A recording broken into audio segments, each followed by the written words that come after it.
Okay, so there's a model for measurement that is gaining tremendous popularity right now, and you really need to understand it. Otherwise, you're not going to have a good handle on marketing right now and where marketing is going in the future, particularly when it comes to paid media marketing.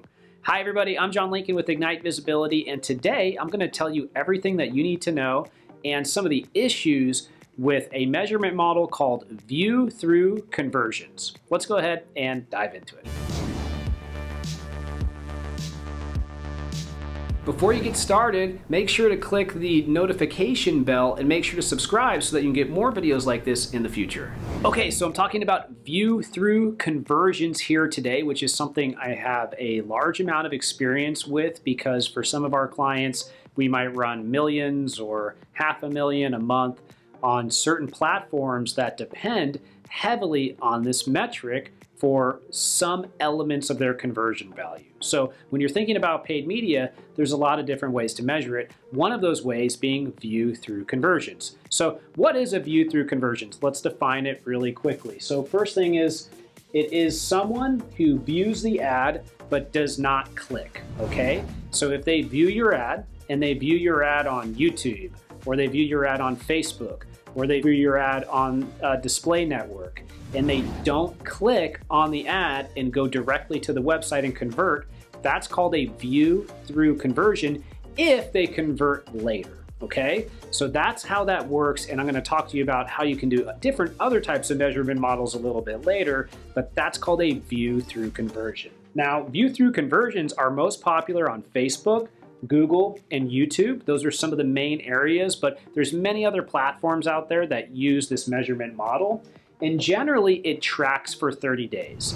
So if I'm sitting there, I watch an ad on Facebook, I don't convert, I have been cookied. They know that I'm the person who essentially watched the ad, and then I convert 2 weeks later, that would be considered a conversion attributed to Facebook for a view-through conversion.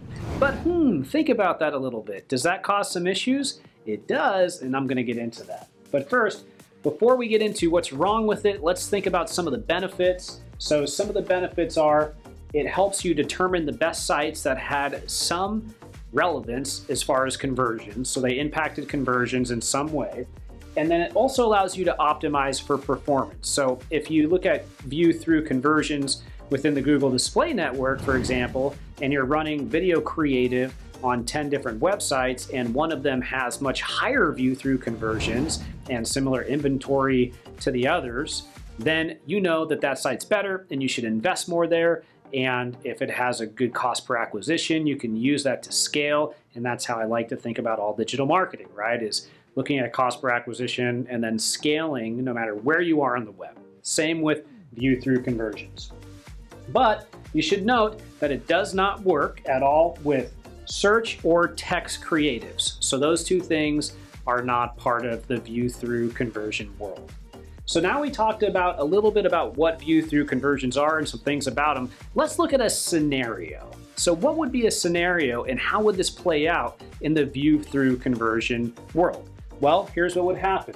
So say you do a search and you actually end up jumping into Facebook, and then you're on Facebook, or you just go to Facebook, right? You go to Facebook, you see an ad, you watch the entire ad, and then you convert later, okay? You convert 2 weeks later. There's one view-through conversions for Facebook, right? So Facebook gets 1 point there. Say that you also, later that day, see an ad on the display network, and you watch that entire ad, and then you also have that same conversion 2 weeks later. There's a conversion for the display network. So now Facebook's gotten one conversion, display network has gotten one conversion, right? So there's two conversions that are associated with different platforms. See where I'm going with this. And then finally, you do a direct search later on, okay? That direct search, you search for a company, you click on Google AdWords ad, you come in and then you convert. Google AdWords gets the main conversion for the last click conversion. So think about that issue. If you are measuring your entire marketing model on last click, which most people are, and you're not thinking about view-through conversion, then what just happened? You think that Google AdWords did everything, and you think that Facebook and display did nothing, when in fact, the first introduction to the brand happened on Facebook, but they didn't click on the Facebook ad, right? So it doesn't even get counted as first click within the attribution window, but it does get counted as a view-through conversion. In the display network, that also got a conversion, but that would not be counted because it was not last click. So that brings me to my last point here, and to kind of bring this one home.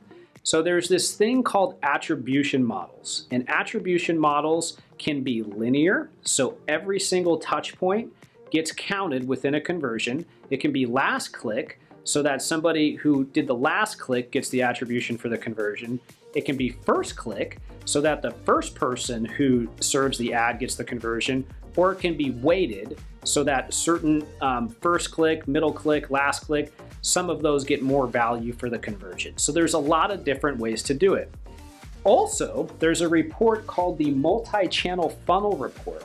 And that report inside of Google Analytics will show you every single touch point that assisted within a conversion, and it will also show you the top conversion path, right? So the top conversion paths and how many different steps there were with any sequence within a conversion, okay?